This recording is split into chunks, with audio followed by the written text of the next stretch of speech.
So we are looking at expressions on assignment.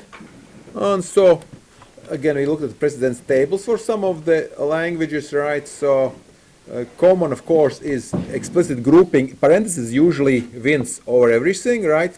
Then you usually have exponentiation, right? Then you have unary operators, right? Mean minus or negation, right? Then you have multiplication, division, modules. Then you have addition, comparison, right? And then you have logical operators finally, right? Again, if something is off, right, then it will break your code. Basically, you'll have the it will not work as expected, right? So, but again, that's luckily the good news is most languages keep things very similar, right? So, so again, how about this one here, right? So, exponentiation, which one does first? Well, again, it also very doesn't matter, right? So for example, here. Division, right? Right. It should be done. Where's my division? Right. Left to right. Right. Left association. Right. So. So we can see. So right side explanation. So which one goes first? Well, the question is which one wins here. Let's take a look. Right. So 2 to the 20. Yes. Right. Or no. 5 to the 4 is what? 65. Right. So which one is which? Right. If you do 2 to the 5, right, let's check our hypothesis. I actually have the answer here. So if you do 2 to the 5, right, that will be 32, right, to the 4th, right, that will be one answer, right. However, if you do 5 to the 4 is 6225, right, that's much bigger answer, that's much bigger number, 2 to the 6625, right. So which one it is? It looks like, at least last time I checked, right, the answer is, it is right side association for exponentiation, right? It looks like this is the answer, right? Yeah, indeed, still the case, right? So indeed Python does right side association for exponentiation, right? Unlike, let's check association for the multiplication and division, right? So 5, right? So this would be what? 7.5 or, well, in this case it's the same. No, so if you divide 3 by 2, it's going to be exactly the same, right? Let's take a look. If you divide 5 times 3 is 15, right? And then this won't actually matter, right? No, we want the other way, right? Or is this actually, it's interesting. Let's do 10. Okay, so if you do 10, right, it doesn't matter, right, which way it goes. So this is same either way, right? Because that's 5, that's 25 in any case. So let's do 20, right? So 50, right? Of course, right? So 5, yeah, which would be same thing, right? Right, and of course 5, right? So we all 50, 50, 50, right? Yeah, 50, 50, 50. However, if you do this, let's do division. Now, how about division? Now let's try division first. 520, right? So this would be what? Should be 5 divided. So is 5 divided by? Let's do like 50 or 500 divided by. Is going to be about 11, or is it going to be 50 again, right? You can check now the answers. Yeah. And of course it should be this one here, right? Yeah, indeed, right? So there it makes a difference. So again, so have separate, and they are left associative, right? So exponentiation association is slightly, a little bit unexpected maybe, but it kind of makes sense in Python. All right. So overall we talked about overloading, but of course it can be very tricky. Now, we talked about the robot example. You can make your own. If you have your objects, right, you can make your addition. If addition makes sense, does it make sense to add 2 robots, for example, right? In Python, for example, what happens if you add valley and R2 D2, right? You know, you can make a Megatron, but it's really not, you know, might not make sense to some people. So let's talk about this type conversion. And again, the guiltiest language is JavaScript, right? And let's look at the talk of what. All right, the why. And again, this might not be a great explainer, but this will be. Let me see. What? Where is what? Yeah. Explained. What talk explained. Right. So let's explore it. We have of course JavaScript built into our browsers, so we can play around with it and explore this a little bit. Where's my console? Developer tools, right? And we'll do some coding. All right. Oh, actually. All right. So console. Come on, where's the console? Okay, there we go. Right. So to console log, right? So all this Riga rocks, right? All right. So this is right. So again, let's try this again. This example 5, right? What was it? 4, right? Okay. So yeah, it's again just like Python. Let me make this bigger, right?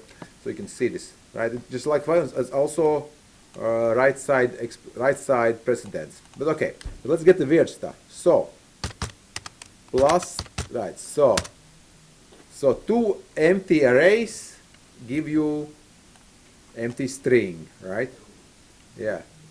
So that's just the beginning, right? So let's see more weirdness, right? So how about array plus object, right? Which is a key value store, right? So object for some reason, right? How about the other way around, right? So this is the weird stuff, right? And this is 0 for some reason. What the hey, right? So this is where you start thinking, what the hey? What were they thinking when they're making this language? Again, remember, this language was made in 10 days originally, right? So they said, okay, make us a scripting language, 30 years ago. And well, Brandon Eich, he did it in like 10 days, and for no sleep, right?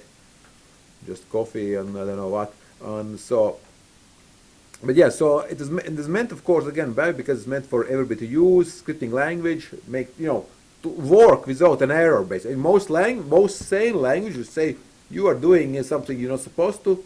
There should be a type error, right? In Python or any other language, this would be just a type error, but JavaScript will happily do the conversion. And again, if you see the blog post, I have a link to here.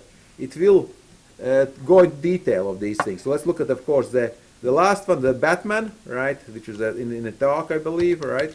So you probably know what's happening. So paste, right? So yeah. So this is basically, of course the funny part is here. What happens? What minus 1? What in the world is that? Well, right? So enter.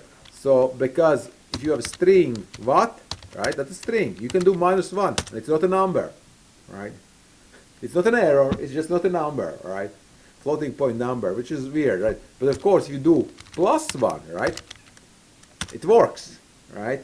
So that's the weird part, right? That plus and minus has a different, almost, because of course plus is basically overload, right? It does type conversion, right? Most languages will not let you do this, right? I'm trying to see which other language let you do this.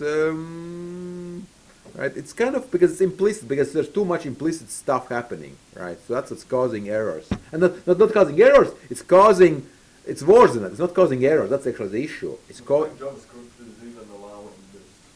So because the idea was that people would be non-professional programmers, right? They need something not break stuff, right? So no, they don't want to. If you have stuff running in a browser, they didn't want to have crashes and things like that. But actually, it happened. But it made things much worse now, right? Because the crashes happen. It's really hard to track down bugs, right? Because you have these basically the errors basically propagate.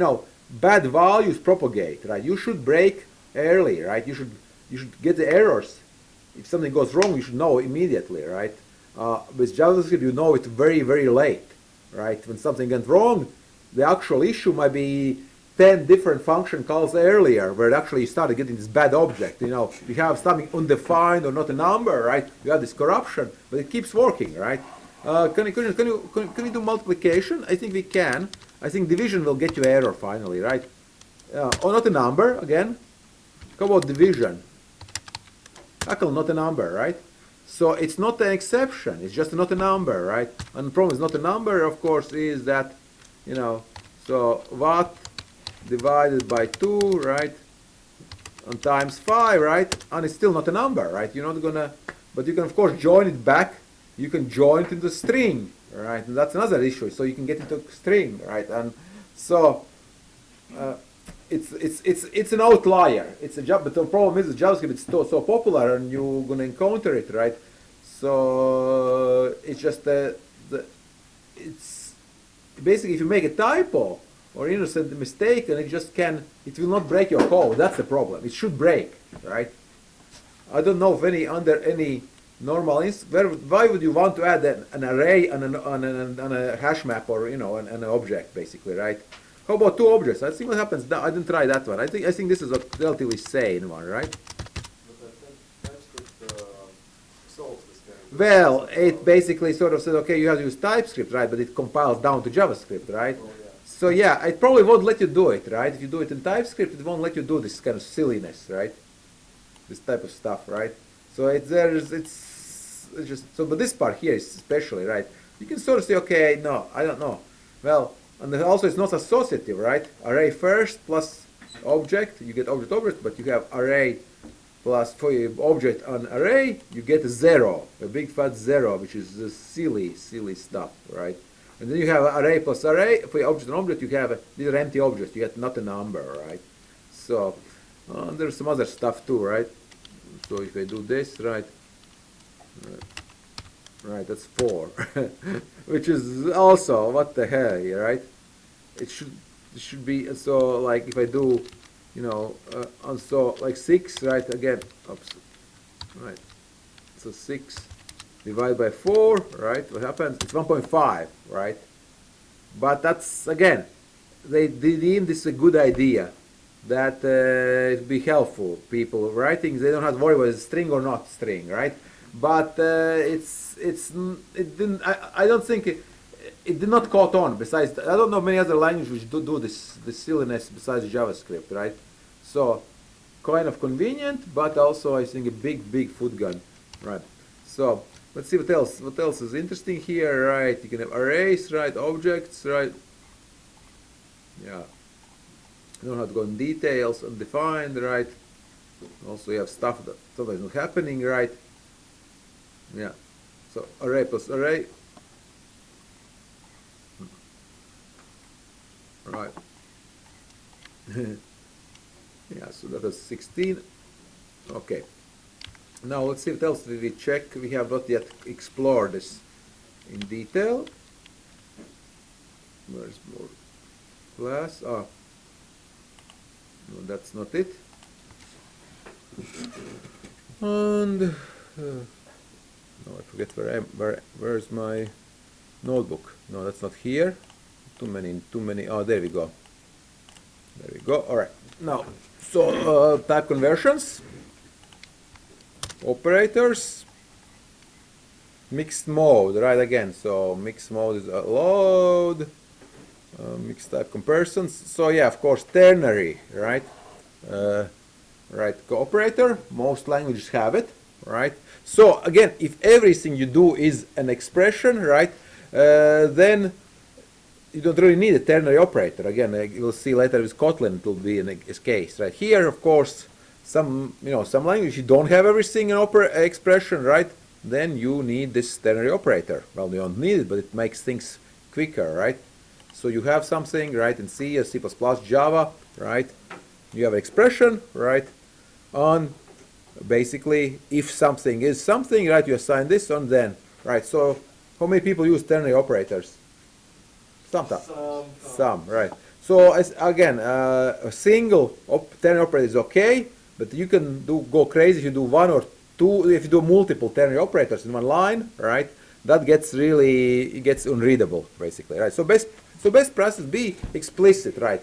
So Yeah, of course, if it's if x, right, it's sometimes nice, right, clear, but if it's not equal, right, maybe sometimes you want to do something like if x not equal to 0, right, the same thing, right, if it, either x is something or x is not undefined, right. So assignment, again, this is of course C++ problem, right, we already saw this. So of course the Python, I think Python ternary is kind of weird, right, because it's different from other language, right, because it's kind of reverse logic. So 10 if A's, else that. So either this or that, right. And again, I'm not a big fan of this particular syntax, but sometimes I use it, right. So how about binary operators, right? Many languages include them, including Python, right? So bit fiddling, right? So binary 3, 4, 7, right? We have these numbers, right? We know these numbers. So that's 3, 1 plus 2, right? 0, 0 1s, 0 2s, 1 4, right? They have 4, 2, and 1, right? So if we do this, 3 and 4, right? This is a bit operator. This is not and. This is not and. This is a bit and, right? So why we have 0? Because no bits are common, right? This number and that number, right? 3 and 4 have no common bits, right? So it's 0. If you do OR, right, we get 7 because it'll fill out. All the bits will fill out, right? So either bits will fill out, right? So bit fiddling. How about inverting? And that will be weird. This will give you -4, right? So how did that come up? Because, well, of course, you have to do these two. Let's see what the -4 looks like, right? So 0, right? Complement of 0 is -1. So complement of, right, in bit, in binary. So let's see -4 in binary, what it looks like. I want to see, I have not. So -4. So -4 in binary. In binary, let's take a look. I think it is. Yeah. Well, it doesn't show that actually. It just shows a sign. That's kind of right. So that's not what I want to see, actually. It's actually not correct. Well, it's correct, but it's not the kind of... so how about print? Let's do print. It will show full, actually. No, it's still same thing. Can't see. Can't show you this one, basically, unfortunately. Right? Actually, prints, but actually... yeah, but in bit level, yeah, I'm pretty sure this is the case, right? Because if it's of course if it's single byte, of course talking about in single byte, right? Now 0's complement, right? So 1000 will be -1, right? So how about these numbers, right? Again, complement of 231, right? You can see, right? Of course, in Python you have these big integers, so you don't really see all any glitches, right? So at some point it should stop working, but maybe, I don't know, maybe never, right, in Python, right? So equality. Now, so short circuit evaluation, right? So this is pretty much, again, most languages will have it. So lazy evaluation. What is it? It's when you have some complex expression, right? You have Boolean expression, and you figure out that you can stop early. You can go go home early, right? You either broke things beyond the repair, and it's all false, right? Or it's already all good, and you can't really make it more good, right? Meaning it's either true or false, and that's it, right? So, again, very common when you do logical operations, either in pretty much any language, very common. So, logical, right? So, as soon as something left side is false, right, you have broken, like ruined the whole Boolean expression, and I say ruined in quotes. It's not. I don't say it's a bad thing. It just means to change the value is going to stay false, right? So again, on where this could be important is if you are doing, if all these operations or maybe function calls, and you're doing something and you're not going to do the last thing, right? You keep checking things, right? It reduces unnecessary calculations. Only calculate when it's needed, right? So, for example, in C language, if pointer not null and pointer is value, right? This part will not be used, right? So this is kind of dangerous. If you're doing a null pointer assigning values, you shouldn't really doing that. That's the point. The null pointer, the reference potentially, right? So this is one way of doing it, safely. You know, if you have unsafe language, right? So there's some side effects. Could be, put this here, right? This is C++ language, right? So if x not equals 0, right, you do something, right? Two things. So of course this is not going to work. This is not going to throw you an error or not going to crash dump, right? Because you're checking, right? So this is not going to, you know, not going to continue, right? The same thing, of course, in Python, right? If you have an empty list, right, you're not going to check. Meaning, if this part here, right, this part is getting checked, this part here is going to be checked. Or where is it? Yeah, right. The check on. So I wonder which language don't support, right? C++, right? Scripting language, right? Right. So here's an example of this, right? So not an example, list example, right? And I'll add it as an example here.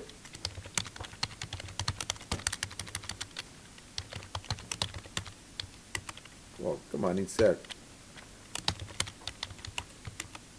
No. Right. So now again, it should say this part here. No? This is not empty, and its first element is the example, right?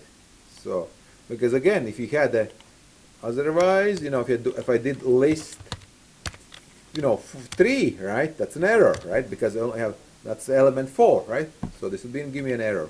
Yeah, index error. You know, classical off by 1 error, right? So this kind of solves this problem. So assignment statement, we talked about those, right? So assignment, right? Again, tuple and packing in some languages, right? So again, but of course, the semantics. What does a simple assignment means, right?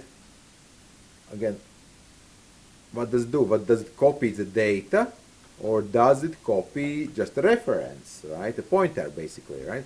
So not so simple for many. So primitive types, meaning integers, you know, floats, possibly strings, but not necessarily, right?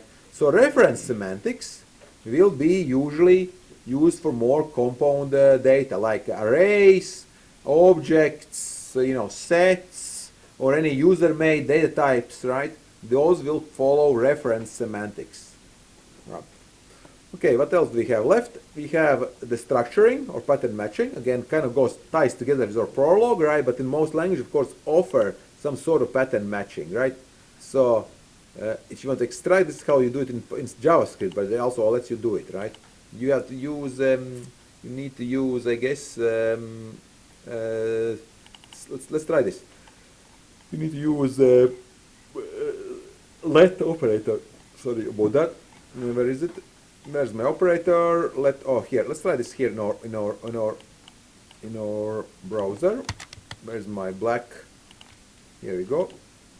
Paste, right? See, will it work? So undefined. Why undefined? Because we did express. So x is 1, y is 2, and z is 3, right? But this operation, you know, let a equals 5, right? Right? It's undefined. Why? Because this is the result. I'm doing some work, right? If you want to save whatever you're doing as a result, right? That gives you nothing, right? So, for example, again, like let the b equals console log something, right? Right? This should not work, right? So b is undefined, right? Because logging something or printing generally will not return anything. It will be unit or none, depends on your language, right? None or null or undefined in this case, right? So, okay, lazy eval we checked, static type, constant assignments, right? So, of course, if your language has constants, right? Use them, like as a default. So, right. In fact, as far as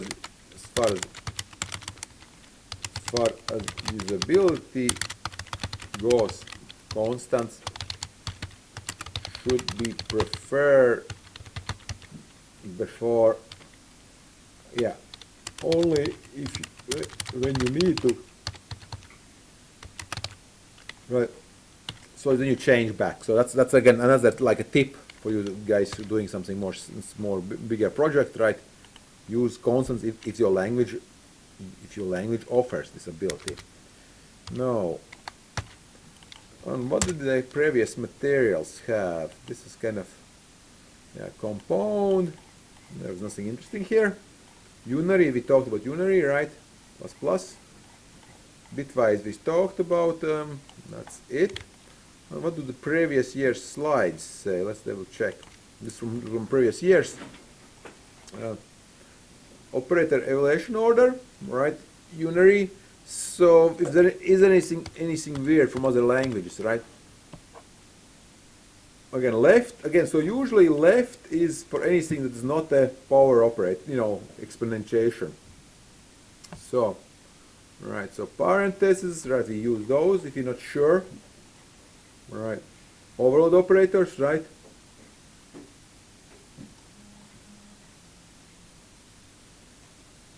Some language use the comparison, also use language-based comparisons, right?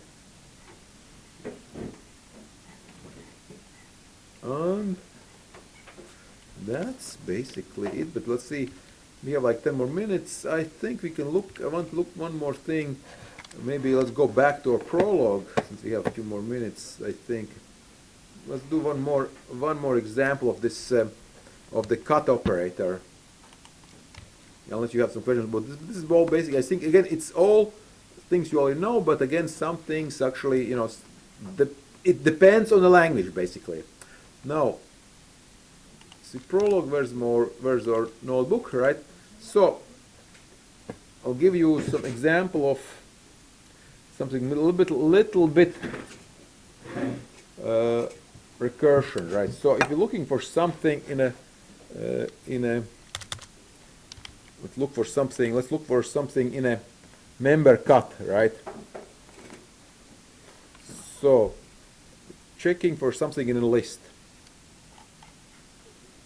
Where's my Prolog?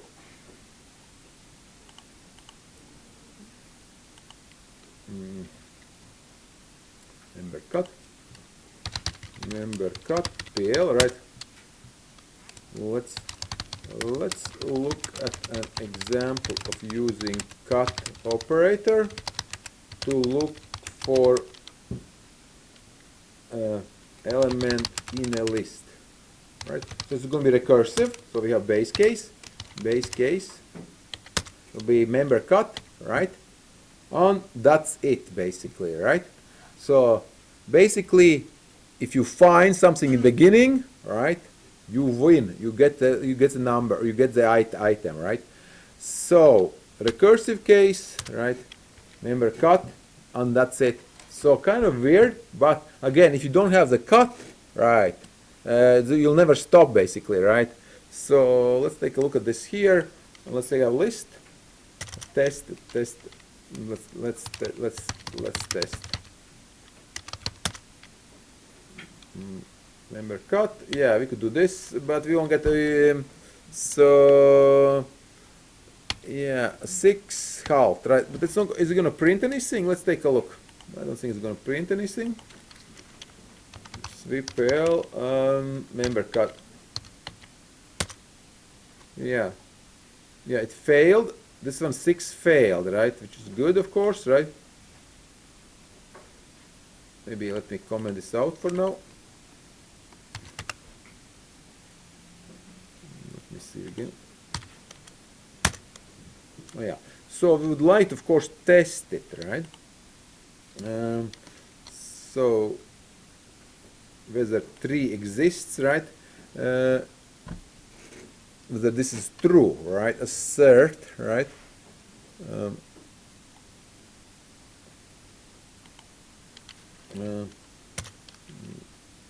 test, test, right, comma, alright, so member cut, this won't work, right? This is not gonna work. Let's take a look. Right. This will work, right? But this will fail, right? And so it will stop here. Let's double check. Yeah. 3 is member of list, and this will stop, right? So if I comment this out, it will work. So how should I should do a should negation, right? I should do a negation, right? Negation, right? Where's negation? The Prolog. Yeah. Yeah, I forget now. Yeah. Oh yeah, so negation of fail.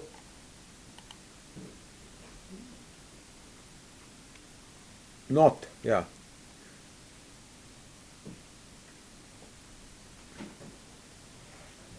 Yeah. So we could do, this is not, so minus, let's see this in here, let's look at the example. Okay, here, not negation. This they use, all right. Let's take a look. Let's take a look at this idea. Let's see if this works. Let's double check if this works. Yeah, okay. So this is this part here. Negation operator in Prolog. Sweden. Prolog. No. You can see the AI is not really it's not very smart in Prolog. It's sort of okay, but careful, right? So let me add this predicate example, right?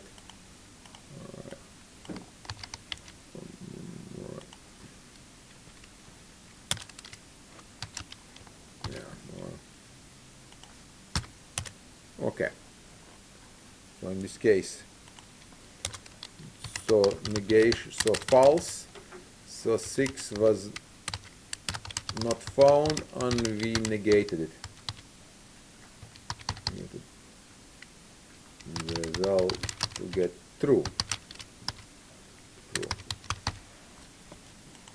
Right. So this is false, right? And of course, you know, so it's kind of interesting. Let me save this again. So member cut. All right.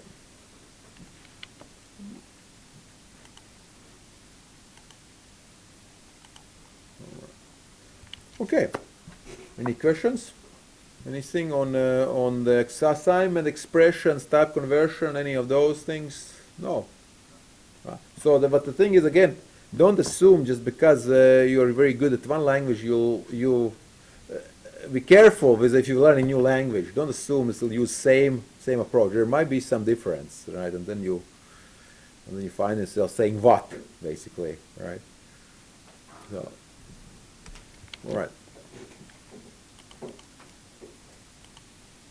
So we have again. So reminder again. So our midterm will be in a week at 2 o'clock. So in a week.